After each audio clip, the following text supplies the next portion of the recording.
Hello and welcome to Temporal Imagination, where we explore how rhythms, timing, and stories about time shape the possibilities for justice in a changing world. I'm Michel Alhadeff-Jones, Director of the Sunkhronos Institute in Geneva, Switzerland. And I'm Keri Facer, Professor of Educational and Social Futures at the University of Bristol in the UK. Thanks for joining us today. We hope you enjoy the show. So, hello everybody. It's great to have today with us two award-winning artists and scholars, the poet and critic, Professor Rukmini Nair, and the photographer and art historian, Professor Nomusa Makhubu. And it's just lovely to have you both here today. Before we get into our conversation, I'm just going to give you a bit of a background on these two amazing women. Rukmini is a linguist, poet, writer, and critic. She's Honorary Professor of Linguistics and English at the Indian Institute of Technology in Delhi and Global Professorial Fellow at Queen Mary University. Rukmini has worked all around the world. She's won many prizes for both poetry and for her academic research, and she's the author of over 150 papers and 10 books, which makes the rest of us feel very inadequate. Her work includes Poetry in a Time of Terror, Lying on the Post-Colonial Couch, The Idea of Indifference, as well as 3 beautiful books of poetry. Her most recent book is co-edited with Peter D'Souza. It's Keywords for India, a conceptual lexicon for the 21st century. And Rukmini says that she does research in linguistics and literature for the same reason that she writes poetry, to discover the limits and possibilities of speech. Rukmini is working with us on the Times of a Just Transition programme and the questions of hunger and bodily time, and we'll get to that topic shortly. Nomusa is a photographer and art historian. She's Professor in Art History at the University of Cape Town, and she's also founder of the brilliant Creative Knowledge Resources, which is this open access platform for social justice arts, which is fantastic, really worth delving into. Her brilliant photographic work explores the archives of colonial photography and plays with questions of the performance of the past and the role of these historical artefacts in the present. Nomusa's exhibited widely, including co-curating the South African Pavilion at the Venice Biennale. She was a recipient of the ABSA L'Atelier Gérard Sekoto Award in 2006 and the Prix du Studio National des Arts Contemporains Le Fresnoy in 2014. She received the American Council of Learned Society's African Humanities Program Fellowship Award, and she is working in the program, the Time of the Just Transitions program, with us on the temporal politics of land justice and stalled just transitions, as well as the way that artists are dealing with the times of waste and a whole load of different things that we're going to drill into today. So it's really welcome both of you to this podcast. So let's get started with a little light question, just a sense of what's your personal relationship with time? How do you get on with time? Is it a friend of yours? Rukmini, what do you think? That's a very cool warm-up question. Let me just think about how I'd like to frame this idea of relationship with time. What's your relationship with time? And I've always felt, in a way, that if you think of relationships, you think of children, partners, and so on. If you think of the time, for me, is the most relentless partner because it never goes away. You know, or imagine a partner who's always with you. No matter how much you love this partner, you're going to say, my God, give me some space. And so I've always been looking for, I guess, your question reminded me of that, something, a rocket or something, which would have enough velocity to take me out of time. And for me, I guess, one of the fuels, the propellants of my time rocket has been art, poetry, thoughts of people, and they've taken me out of this, this constant companionship of time. And I'm not thinking only of my own writing and poetry, but I'm thinking of how other poets have rescued me. And I just want to say, before I hand over to Nomusa, that I was thinking this morning of Shakespeare in the sonnets, and he says, when I do count the clock that tells the time, and see brave day sunk in hideous night, then of thy beauty do I question make, that thou among the wastes of time must go. And there you have it encapsulated, questioning the clock time. When I do count the clock that tells the time, you have clock time, you have questioning of time, you have this rhythm, Michel's word, of day and night, and then questioning a word that thou, you, friend, companion, among the wastes of time must go. And this question of wastage in policy making, in how we conserve energy, and all these things are kind of encapsulated questions of justice, time, loss, all these things in these 4 lines. So that's what I mean by a propellant fuel to take you out of the tyranny of time. That's a wonderful image, Rukmini. I love that idea, the idea of being able to transcend, the rockets. Mine is not as optimistic. I guess, for me, I've always seen time as a way of organizing society. But I've never felt that I really have time in the true sense of possessing something. So I guess I don't get on well with time, especially having witnessed how it can be used as an instrument to dominate and subjugate the lives of others. So for me, it's about how do we strategically shift the way in which time is manipulated, which is why I think the idea of a rocket is quite interesting, because then one can transcend that. Always catching up to time, always. It's not something we actually really have. It always belongs elsewhere. It always seems to belong, be controlled from elsewhere, and we're simply responding to it. Which is why I think it's quite interesting that actually the point that you're raising about relationships is important, because in some ways we can think about time as a social relation. It really is about how we relate to other people and navigate the differences and hierarchies with other people. So that's... Well, that's got us started, hasn't it? That's got us right into questions. The thing that resonates with me, is it possible to possess time? What would it mean to possess it? What would it mean to be in ownership of this thing? So thank you. Let's crack on. You're both artists. You're a poet, you're a photographer, as well as academics. And I want to invite a response from you in the first place with those parts of your lives. I know you have many others. So quite often the sort of lay conception of time is often of time as a sort of container that we just exist with. It just exists within. And yet we can think of time as a material. You've already done that. And one of the things that it strikes me that artistic practice does is invite us to pay attention to time as a material in some ways, to work with it, to inquire into it. I wonder if you have any thoughts on what it means to work with the 2 media that you work with poetry and photography. How are you working with time as a material, as a medium, when you're working with those 2 arts? Maybe Nomusa, you get going. I mean, as in, I think I've already mentioned that because I find it so manipulable, that's why I find it so intriguing. Photography, which is the medium that I work with, is all about time.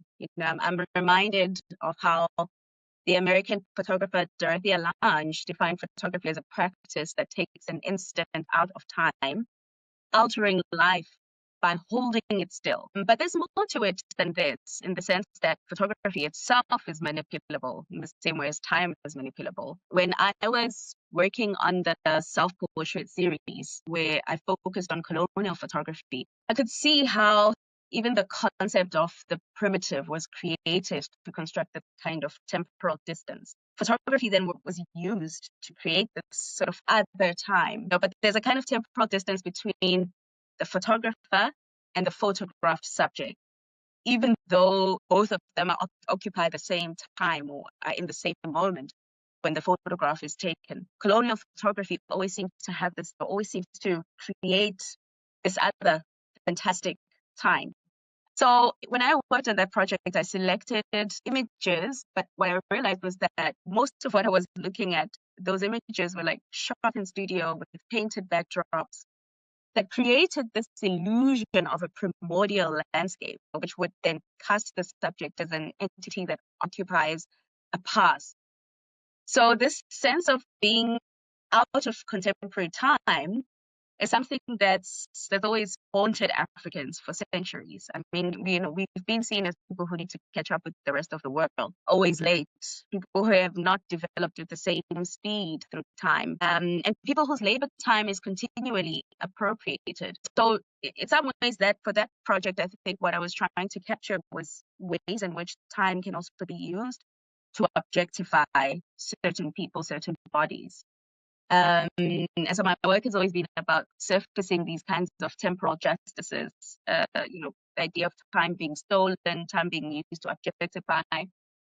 And photography is the best way to do that, because it's the idea is that it's a truthful documentation of an exact moment, but we don't realize how much of those realities can actually be manipulated, and it allows us to be able to read those moments in very particular ways.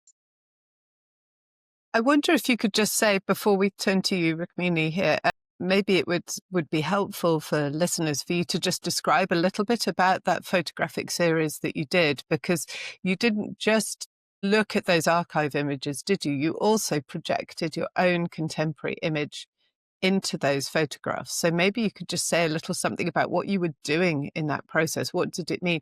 Help us understand. We'll post some links in the podcast notes to your series of photographs, so that would be great. But maybe you can just help us have a sense of what were you trying to do as you projected yourself into those images? Yes, thank you. I should have explained this from the beginning.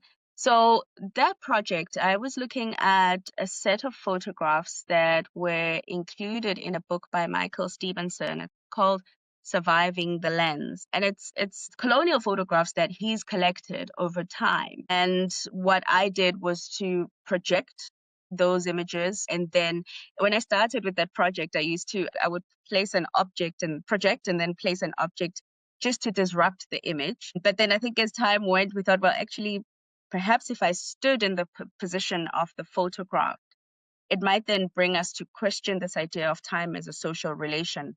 What was that relationship between the photographer and the photographed? So the images can be described as this overlay of the colonial photograph within the contemporary, but also it's a disruption of the way that we think about memory, which is always constructed in the present. It's retrospective, but it's constructed in the present. And in the same way as I can imagine, what the feeling must have been for the sitter, the photographed and the photographer, was this trying to create a particular sort of time frame. And which is, I think the process of making those photographs, was also, for me, was let's think about how time frames are created within I see such a wonderful layering of pasts and presents and multiple pasts and multiple presents in those images of yours. You're really troubling this hugely simplistic image of time as a simple progress from past, present to future. It feels almost like you're talking about the aliveness as well of the past in the present in that instant of photography too. So it's very beautiful. We'll come back to that more in a second, I hope. Rukmini, what about you as a poet? How are you working with time as a material in this wonderful medium? When listening to Nomusa, I was thinking how similar and yet dissimilar the processes are when one is dealing with a form like poetry, which is much, much, much older and was both, oral, and there was no record of it at all.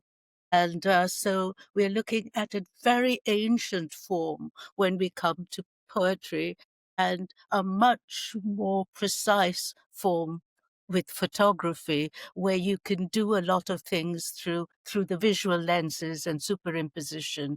and so on. And I was thinking that with poetry, the problem is that in a way, because it's had such a long history and even prehistory,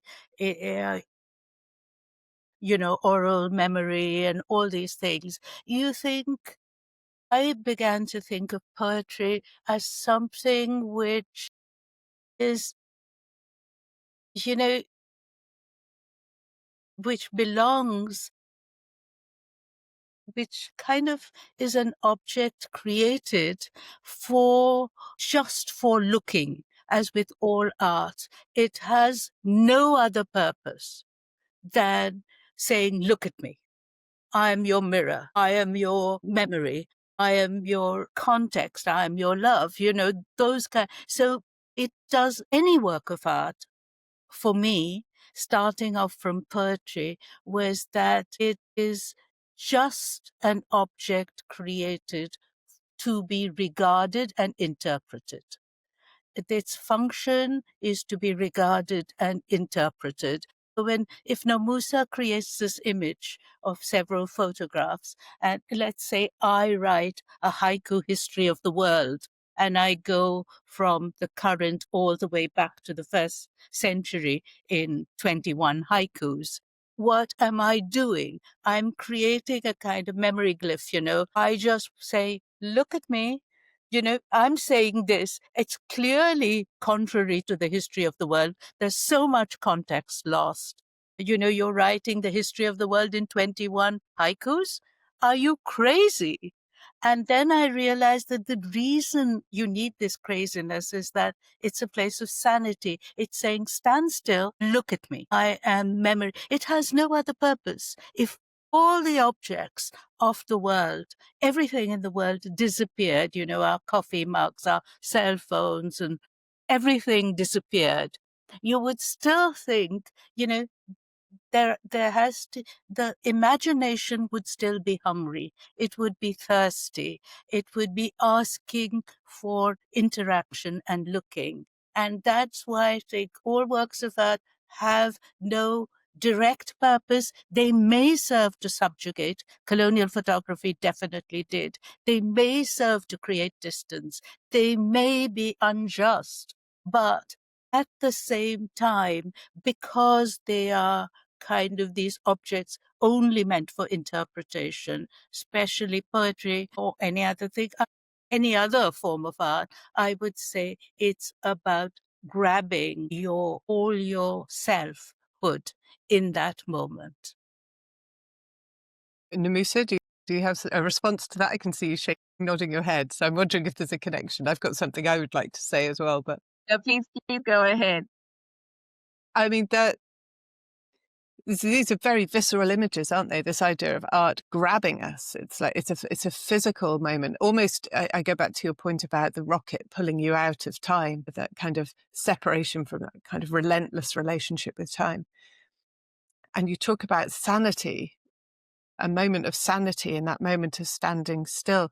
And it's making me think with both of you actually about this question of what the time of interpretation is in arts practice. So I'm talking to you both as creators, but I suppose I'm curious, and maybe Michel, this ties to your work on rhythm as well, which is this moment of, there is the moment of the interpretation, but then there's also, for me, it feels like there are ripples that flow out from that moment of encounter, that moment of being pulled out of life into a different realization, moment, awareness that then constructs ripples. I can see Michel nodding. Do you want to say something, Michel? Yeah, it's fascinating to listen to both of you. I was wondering, I was reacting as I was listening to you, Rukmini, when you said the only purpose of art in a way is to be interpreted and somewhere seen or heard. And I was wondering, listening to both of you, what room do you let to self-expression, art as a way to express oneself? And I'm thinking about poetry and how poetry is a way to create a rhythm through language, to express something about oneself that maybe we cannot express in any other way. And the same about photography. In a way, it's as a mean to express something through a visual means that says something also about the rhythm that are composing who we are and how we relate to the world. And so I was wondering how that resonates for you. I'd say that as a species, we are a pattern making species. Our business is to see patterns even where there are no patterns. So our self expression is to create patterns which we think will resonate literally with other people. You know, they'll be here, the tap, tap, tap. So this rhythm is embedded, and this takes us towards the question of hunger. In our bodily rhythms, all of us have gut reactions to reading poetry and to writing it.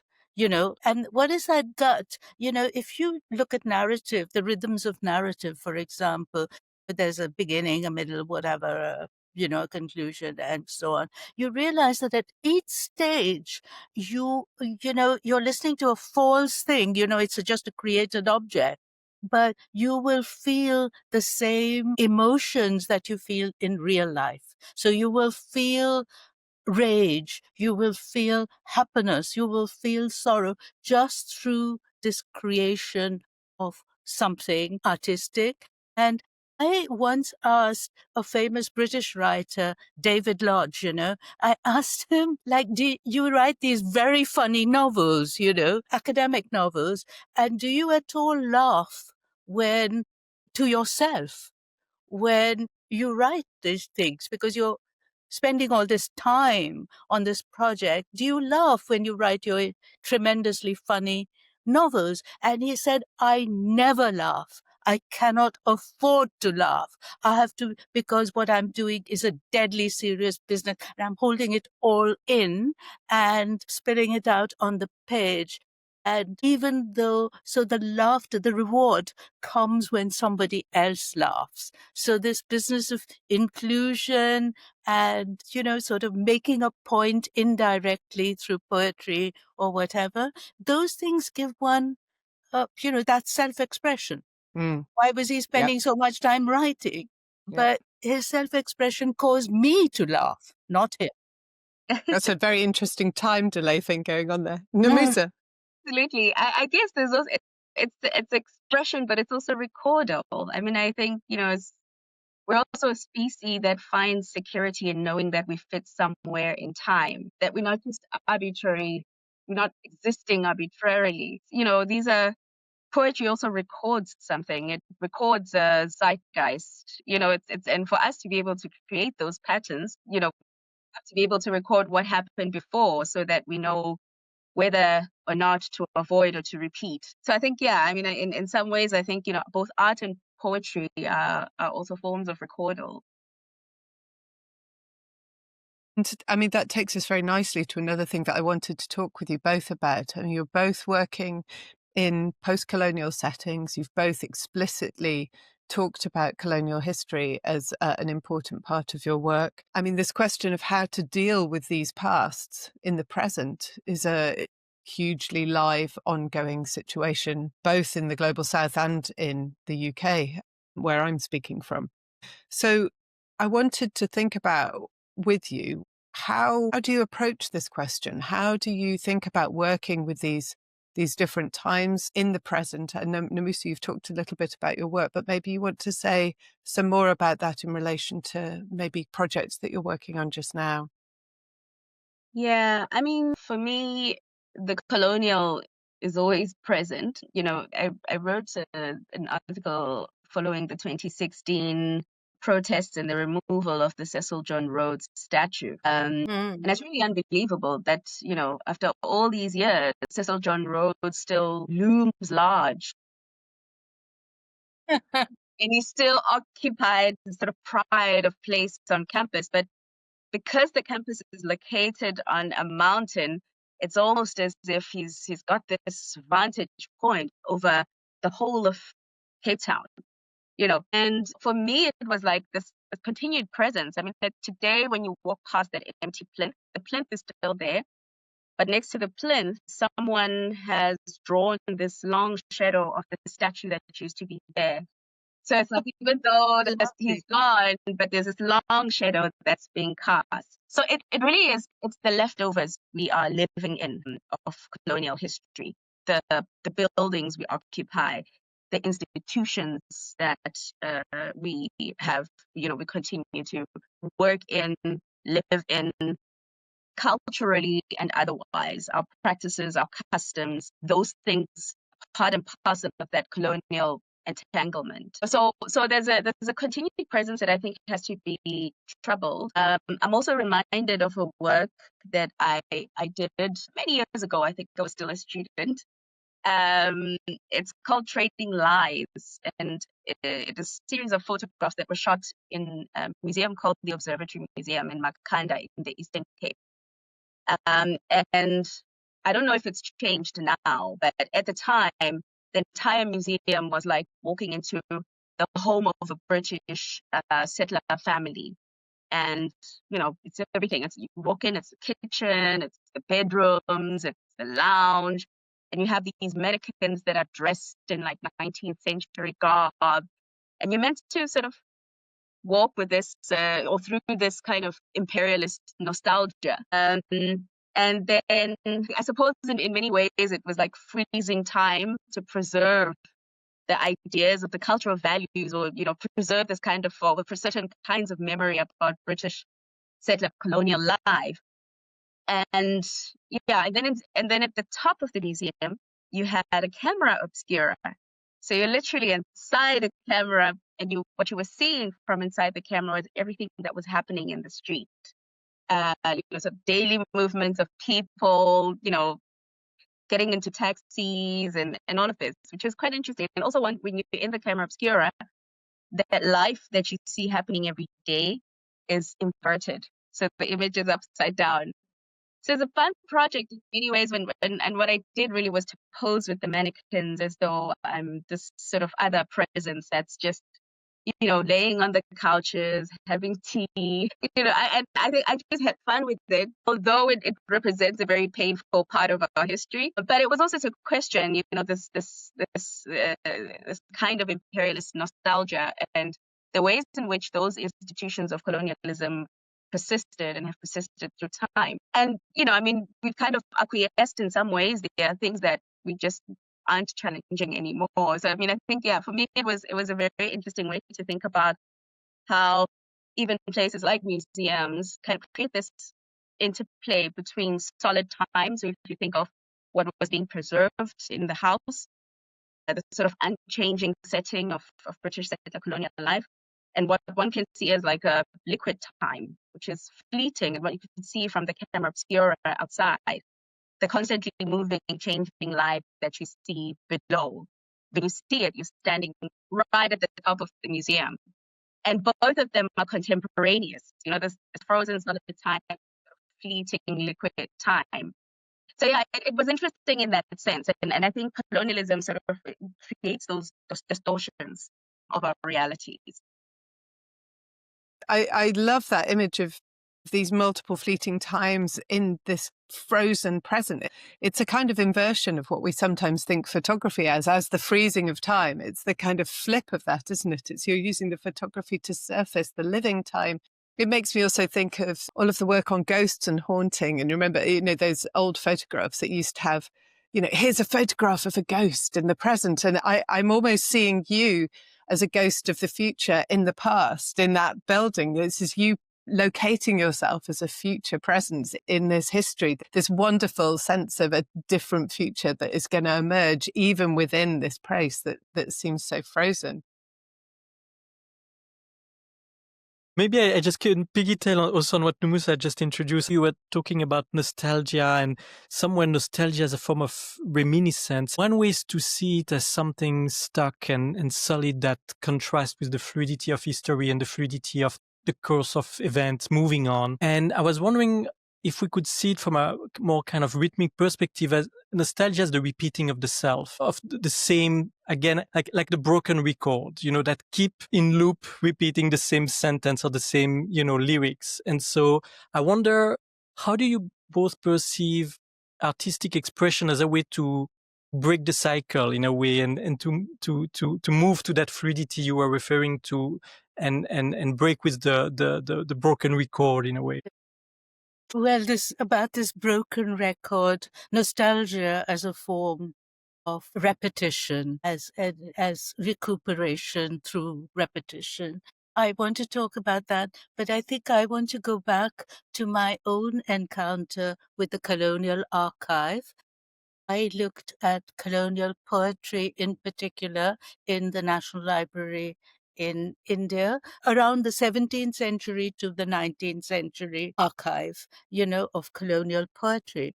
And you often get this notion colonial time is clock time, it's rhythmic, it goes ahead, and so on and so forth. Whereas, the local time is flowing and liquid and so on and so forth. But I found when I looked at the colonial archive that, in fact, for 2 centuries, the British, they were encountering this strange environment. They were supposed to rule over it, guide it, etc. And what I found is for almost 2 centuries in the poetry, these were rehearsals or repetitions of conquest. They were before conquest happened and the crown took over, which was, only 1858. I discovered these reams of poetry. And I was thinking, why are they writing so much poetry? Until it occurred to me that poetry was a way of envisioning through repetition, through rhythm, your relationship with your future when you would rule over this land. So the British in India, since Catherine of Braganza gave her dowry to Philip for whatever it was, in 1670 or 1660, all the way up to the takeover after this of the crown, you had rehearsals of conquest, rhythmic rehearsals of conquest. And that, I think, does touch upon the way in which colonial time, archival time, is frangible. It has many, many gaps. And you, as the reader, has to fill in these gaps. But why do I say it is rehearsals of conquest? I'll just recite one paragraph. So this guy says, he's looking over the landscape, the space that he is ruling over. And he says, this land as at present it stands has no church or steeple. These lands are all low-lying lands, flatlands, and the people are low-lying people. So he's constructing the people and the landscape at the same time. So in some sense, that archival time is important. And just 1 minute to comment on what Nomusa said about, all these liquid times and solid times and so on. They were the same for the colonizers. Their poetry was a survival mode. They had to move on, and the archive has tremendous gaps in it. This colonial time and colonial photographs kind of live with us in the present. We can't get rid of them. And they're constantly in our ears, particularly because one of the colonial institutions which we have inherited is language. So language is there in our bureaucracies, in our schools, in our privileges, and so on. And so that linguistic time is very critical. Musa's point about the shadow of removing the statue, I think is really, really interesting and important. And I was thinking about how colonialism threw up people like Nelson Mandela or Gandhi and so on, and we built endless statues of them in order to freeze them, to freeze their authority, to freeze their understanding. And they were embodied in these statues and so on as works of art. The Gandhi with his stick, the Mandela with his presence, his dominating presence. So in some ways, even if we pull down the colonial statues, we have new consoling statues which are kind of our art to remind ourselves of what the past was. So that's humans configured as art. And I'm wondering whether that is something that we should think about, because how long will these humans last on their pedestals? Yeah, the question you're posing, Michelle, about the broken record and imperialist nostalgia, I think the issue is that it's so value laden, but also it has this very affective nature to it. But these things are not just there; they are there to make people feel something, right? So the sort of freezing of the past, it's romanticized, and it's romanticizing a past because we have to feel some kind of love and reverence. Your museums are like that. We are in those spaces to revere something. And, it's interesting because whenever we think about affective politics, we often think like things like love and pain and anger and hurt and rage, things that cannot be contained in time. But at the same time, I mean, if you think about artworks and poetry, it's precisely that they have this affective resonance. For someone to have said we need a whole museum to make sure we show what a settler, the spoon they would have used, the plate they would have used, why do these things matter? But they will matter because for future generations they are meant to feel something. And I think that's the problem. The record is broken because they want it to be broken.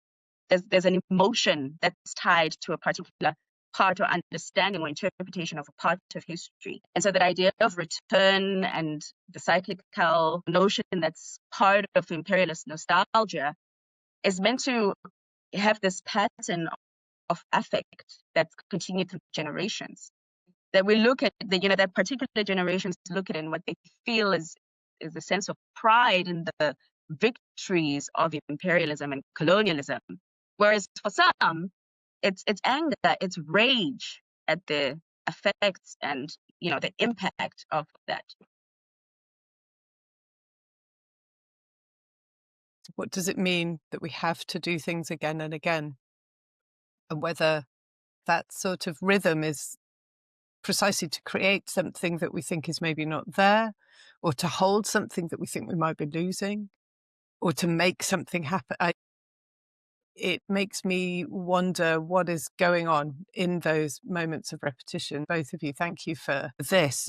Looking at your work, I want to shift gear a little bit to this question of hunger and time that you're both exploring in different ways, which is fascinating. Let's start maybe with Rukmini and the body and hunger and time that you are trying to draw our attention to in your work at the moment. Could you maybe describe a little bit about the project that you're working on right now and why you think this is an important thing for us to consider?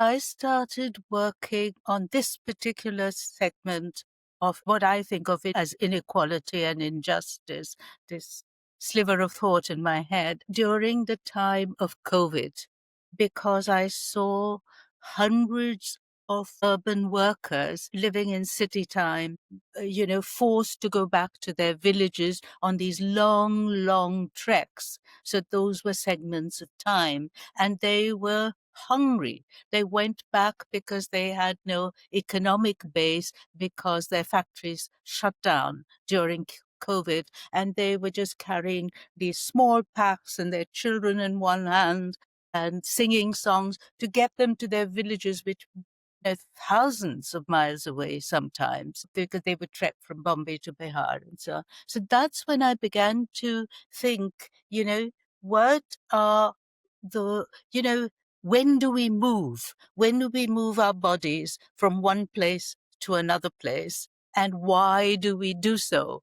And one of these this migrancy is about unequal access to resources in the villages, which is why people come to the cities, but they go back to the villages when the cities fail them. So I began to think, what moves you physically? And I began to think that we had, again, rhythms, body clocks embedded in us, which told us when we were hungry, and they told us at regular intervals because these were biological rhythmic clocks. They were embedded in our body and you couldn't shut them off. And then I began to think of Sustainable Development Goal 2, which is the removal of hunger. And I thought, well, they're saying zero hunger, but we cannot survive a day if we have zero hunger. We need hunger because it's a survival clock within us. And it tells us that you're starving, you must move to a place where you're less likely to starve. So it's a movement towards the future. It's a movement of hope. And then I began to read up on hunger, and I looked at very developed countries like Norway, and found that in Knut Hamsun's Hunger, you had one of the most graphic descriptions of hunger in the world, because 100 years ago, Norway was not a rich country with all these good indices. Norway was a poor country. It didn't grow food, and people were living in hunger. So one of the things which happened with hunger memories and body clocks is that Europe has forgotten its hunger memories. Nobody does research in Europe. They do it on all the senses, hearing and sound and all these, touch and so on, but not on hunger, because hunger has been consigned to the past. And so I began to record the rhythms of hunger, both in the cities now, with the young between 15 and 22, were the hungriest cohort in the world. And I began to ask them, like, when do you feel most hungry? And they would say things like at 2:30, very precise, 2:30 in the afternoon. They would describe their favorite foods, which were Western foods like, burgers and so on. And then when they asked, what cuisine do you love the most? They would say national cuisine. So they were eating one thing and telling themselves this myth of how they loved their local food. So I could see shifts across cultures, and took me all the way from starving, fasting to, whatever it is, hunger, starvation, body clocks, and hunger clocks. Ever since I've come across your work, Rukmini, it's been making me think about this question of the body clock and the hunger clock, which is a phrase that you've developed in the West and in Europe. And actually, the more I look at questions of how we shift, for example, to more sustainable, more regenerative farming, what it strikes me is that maybe we haven't forgotten in Europe, we've just suppressed it, because actually the hunger from after the Second World War was huge. I have stories of my mum growing up with ration books, and the hunger is still there, that it's still. So I'm thinking not just about the hunger clocks at the moment, but the ghosts of hunger clocks that still exist. And at the same time, we suppress the fact that we have thousands of people in this country, in the UK, who are going to food banks because they are hungry and they are malnourished. That's right. So the invisibility, the story that gets told is a really fascinating temporal one. It locates hunger as something in the past, and therefore we can't see it in the present. And yet it's a memory that is embodied and alive and real today. I agree, Keri. I want to correct myself. I think your word of suppressing memory, because, and consigning it to a solid past, which is gone, is much more appropriate than using the word of it's gone, it's gone. It's a suppressed memory, and it's recurring now in the West, even in American schools.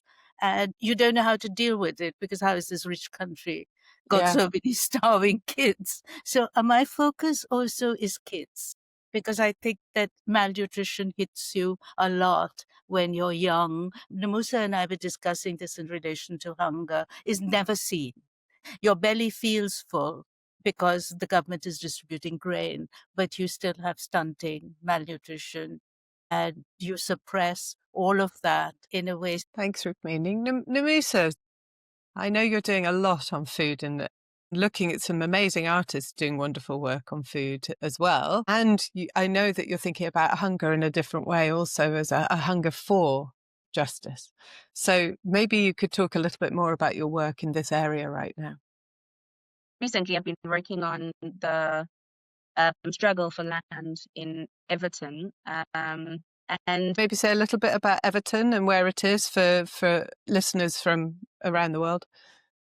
Yes, for sure. Everton is an area in the Vaal Triangle. It lies south of Johannesburg, and it's one of the few areas that were freehold areas and where Black people could purchase land in the early 20th century, which is quite extraordinary because at that time, Black people were not allowed to buy land unless if they were purchasing it in the name of a white person. In the way that the legislation is written, it doesn't actually preclude Black people from buying land. But also remember, by 1913, we have the Land Act, which enables government to just expropriate large tracts of land.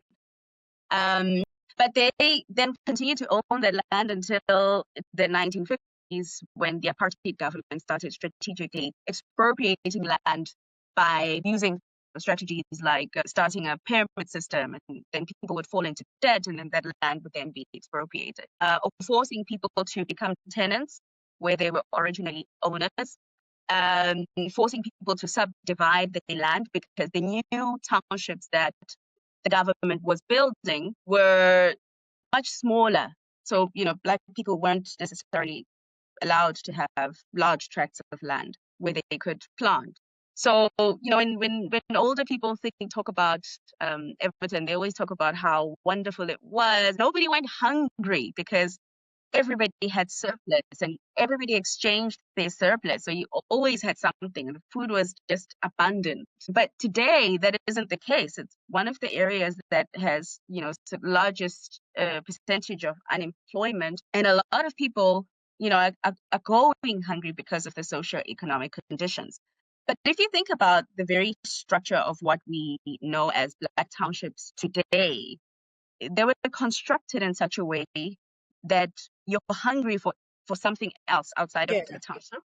So you're meant to aspire for a better life elsewhere because it does not exist in the township, especially in the way that was designed by the apartheid government. The idea of a middle class life, of quality life, is one that exists elsewhere and in another time. Yes.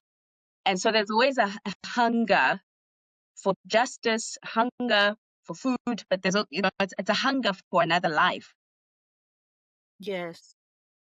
I mean, especially because people have had to wait for so long for things to happen. The current claim is a claim that was lodged in 1998, soon after apartheid ended, and it's been ongoing until today. So the person who lodged the claim is no longer alive.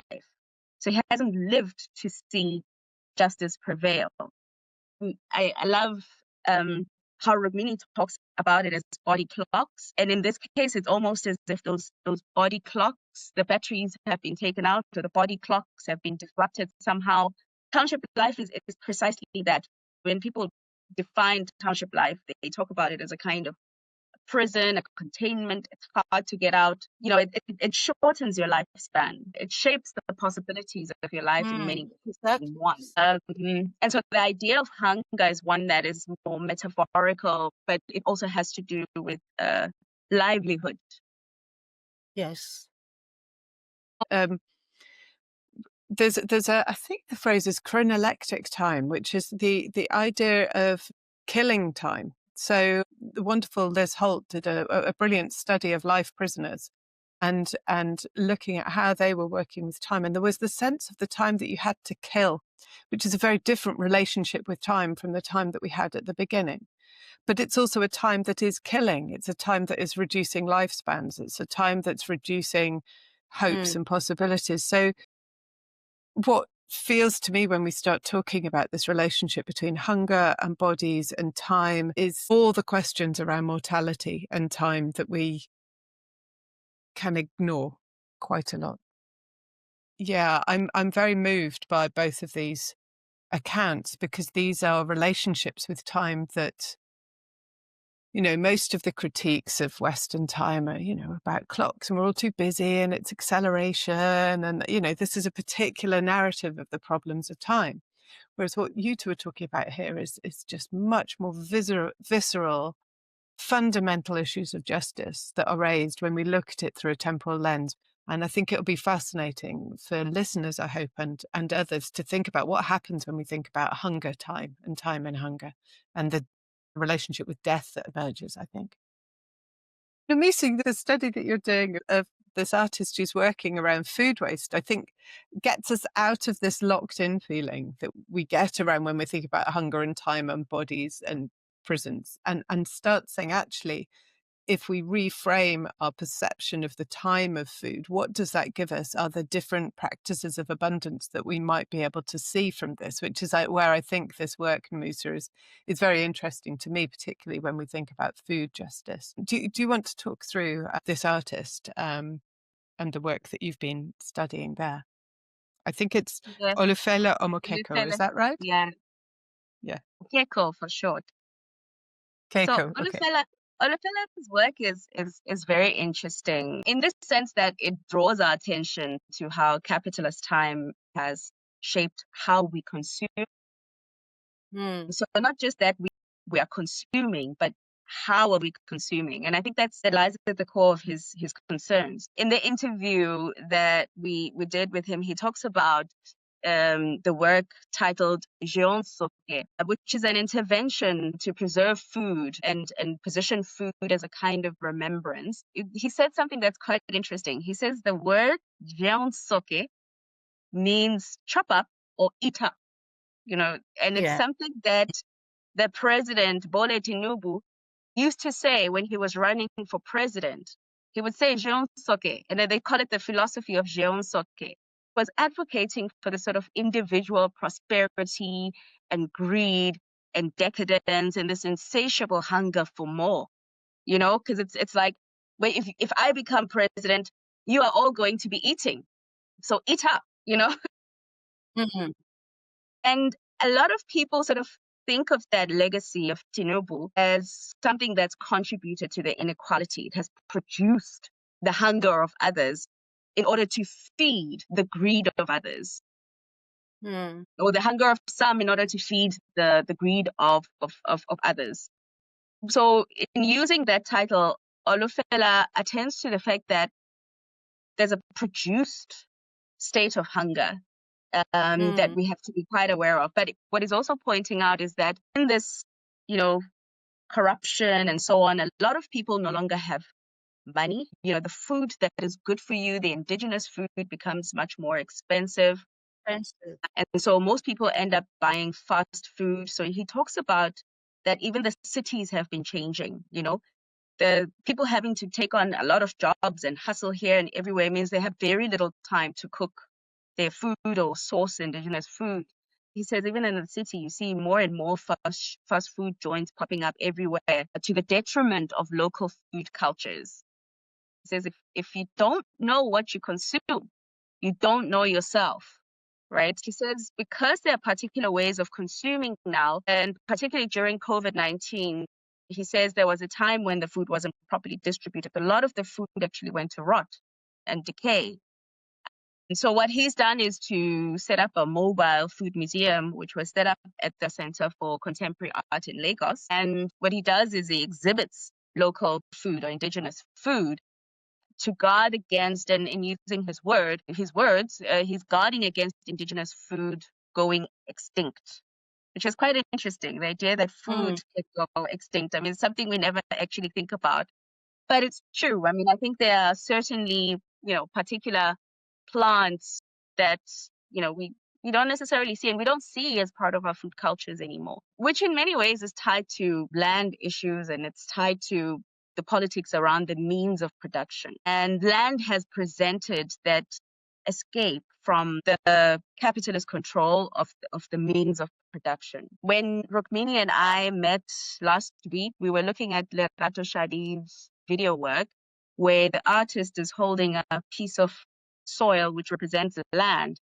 and she's trying to eat it and put it down her throat, but her body continually rejects it. So she's gagging and choking, which I thought was quite powerful, because I remember even, in the long discussions around land restitution in South Africa, you'll get political parties that are conservative that say, we don't see why land has to be returned. People can't eat land, so give people jobs, not land. Whereas people see land as the only way for them to reclaim their time, because then they can plant when they want, what they want, and that will enable them to eat when they and shift their body clocks back to where they should be. But what's interesting is that for Lerato Shadi, the reference is also of the way in which enslaved people used to eat soil to commit suicide. The enslavers created a mask that blocks the mouth so that the slave does not commit suicide and that they get to the other side alive.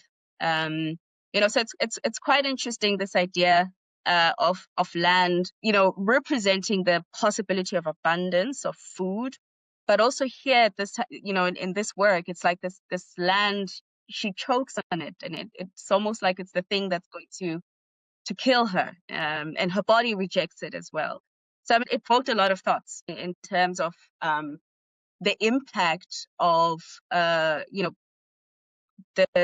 the impact of land dispossession, or the dispossession of both place and time, because it's not land theft, it's the theft of place. When people lost their land, it meant they had to work for their food, which means now they have to go into the mines to make money, to get food. They no longer can plant. So it's both spatial and temporal theft. I just was thinking when you were talking about, that land hunger, which is also a phrase in India. But I was thinking about this losing the memory of the foods we eat and craving other stuff. And I want to link this to how our tastes change across time. So when we look at modern humans, us presumably, then modern humans can't digest raw meat at all. We have to cook it. This is not true of many mammals like dogs and so on.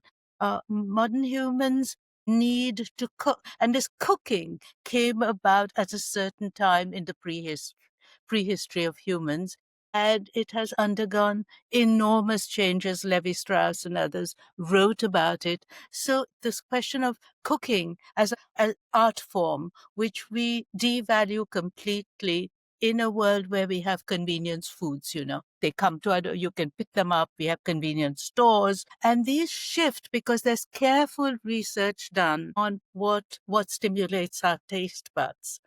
So maybe the old foods did not necessarily stimulate our taste buds, but they kept the body more alive. And we know from a study of prehistory that our gut has undergone changes over time. And I'm trying to think, what would be the future of food when our guts are trained to think in one way? So gut memories are different now than they were in prehistory. So all of the work that you're doing and talking about around food and clocks, to me, surfaces all these questions around how do we feel into, particularly when we've got advertising and food systems pushing us in a different direction, how do we feel into the rhythms of what bodies need, the rhythms of what all of our microbiota, all the gazillions of beings living within us need, and how those are going to be shifting over time. So thank you so much for bringing those ideas to this discussion. They raise fundamental questions about time and hunger and justice. I'd like to wrap it up a little bit just with a couple of words. You're both artists. You're both writers. You're both thinkers. At the moment around the world, the arts is being seen as less and less important, and there's less and less investment in it. I wonder if you have any quick thoughts on how we make time for the arts as powerful resource for thinking in and with and about time, as you two have both so beautifully explained. Are there any thoughts from your particular situations in the world, or anything in general that you'd like to share about how we make time for arts? Yeah, I guess my sense is that we have to deinstitutionalize and decommodify time. I've seen some really incredible initiatives, by artists where they're strategic about their own labor time because it's within what is currently a very market-led, commercial, competitive art, you know, ecosystem. A lot of artists are putting their time towards just, becoming famous, traveling here and there, this thing, that, and next. But I've seen artists say, actually, I'm going to put my time into others and into, making everybody else's life easy as possible. So there are networks about creating possibilities for exchange and resource sharing. That we're not all having to spend time doing exactly the same labor because we are aspiring to similar things, but that we share, the labor, and then we share the resources so that we're able to work outside of the institutions that make it hard for us to sustain ourselves and to not be dependent on the funding that's being slashed, but also at the moment be so dependent on sort of the private sector. It's not easy, I know, and sometimes it sounds very dreamy that you can sustain a ecosystem of exchange and resource sharing, but I think it's a good start towards something. Wonderful. That's great. So a reframing of the economic structures underneath rather than just trying to carve out more time within the existing system. Yeah. That's a really helpful reframing for me. Thank you, Nomusa. Rukmini, any thoughts, pearls of wisdom, suggestions from your side? Well, I think that art is something which is kind of devalued in societies like India in general, the arts and the humanities and all of it, as opposed to the sciences. So we've had a very, very strong policy to encourage science and scientists and exploration, which is a great thing.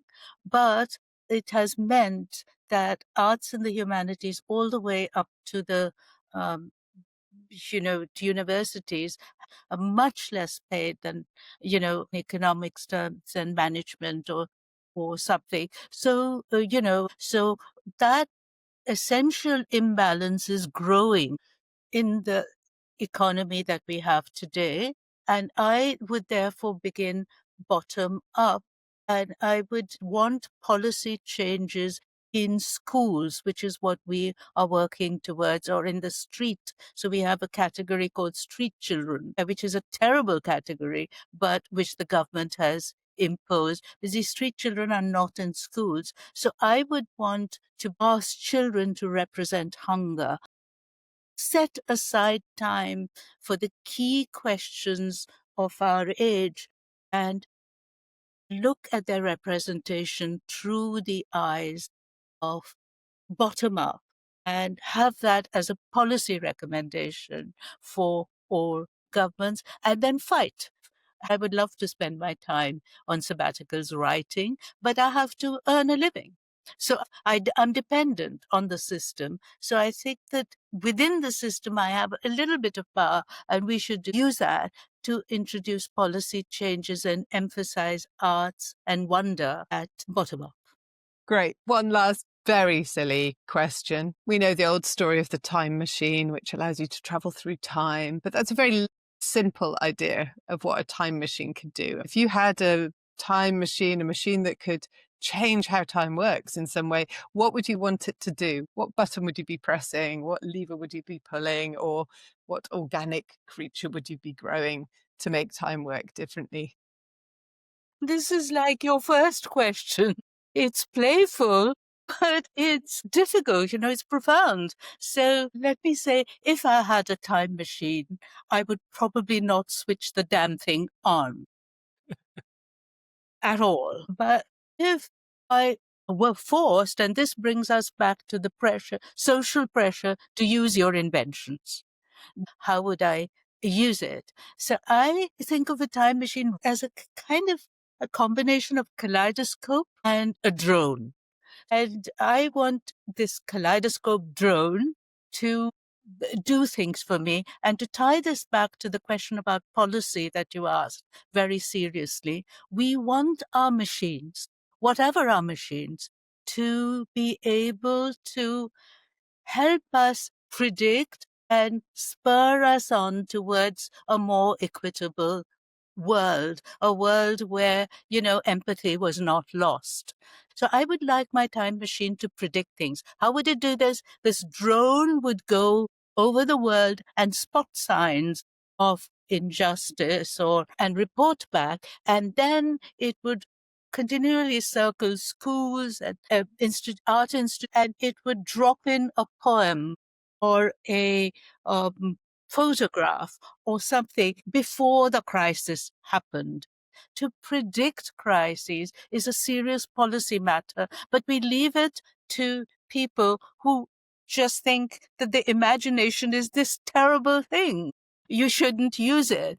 But of course we should use it, and we should use it to make our real worlds more just and our fictional worlds more wide open and wondrous. So I would drop in a poem at crisis points. I would inspect this, look where things were brewing, and I would constantly use my kaleidoscope to fire me up. That's fabulous. Nomusa, what about you? So a few months ago, my daughter was busy with exams, and she had extramurals and she had to study. And then she said, "Oh, Mom, I really wish I could just stop time right now and go elsewhere, somewhere to some place that has no time, and do everything I want to do and come back to this exact time.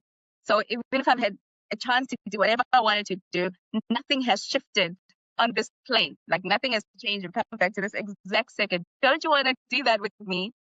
So, I mean, in some ways, it's like time is experienced as this tunnel, and we all just sort of trudging through it. And we want these escape points. And I'm just thinking, the rocket is exactly that escape point. And it shouldn't be like that, So if there was some magical machine, I wouldn't want it to be a time machine. I would want it to be a mind-changing machine. Yeah. So that we change that relationship. Time itself should be negotiable. Since it is a social construct, we should be able to negotiate. What time is it? Okay, we think it's time to work. What time is it? We think it's time to rest, because our bodies are telling us that. We can't listen to our bodies. When we're tired, we're like, this is the time to work. For me, if I had some magical tool, it would be changing the way we think and changing the way we relate to each other. And time should be negotiable. Apparently it is. Thanks, Nomusa. I think Rukmini wanted to come in. I just want to say one thing, that today is the festival of Holi, which is the festival of colors in India. I would like, as a final dramatic moment, to dedicate some holy colors to you. So here, I'm taking 3 and I'm making for you, Keri, a Vishnu trident. And for Nomusa, I would have pink. And then for Michel, I would have yellow roll down my nose. And for our group, I would have green light, go ahead. So sorry to be clownish, but I think that's what art is. It can afford to provoke laughter. Thank you. Thank you very much. Thank you. You've taken us into another time, and you've brought us into the Holi festival, which is wonderful to connect with over from all of these different countries that we're part of. Thank you both. We appreciate you joining and taking the time to talk with us today. We wish you both a good continuation for whatever you're doing next. So many, many thanks for you. Thank you. Thank you so Bye. much. Thank you. Thank you both. Thanks for listening. If you enjoyed the discussion and would like to explore the many ways that timing, rhythms, and stories about time play a role in our responses to climate change and ecological crisis, be sure to check out the other episodes from this first season. They're available on your favourite podcast platform, including on YouTube with closed captions. This podcast is part of the Times of a Just Transition programme funded by the British Academy. You can find out more about this international research collective by clicking the link featured in the notes. Until next time.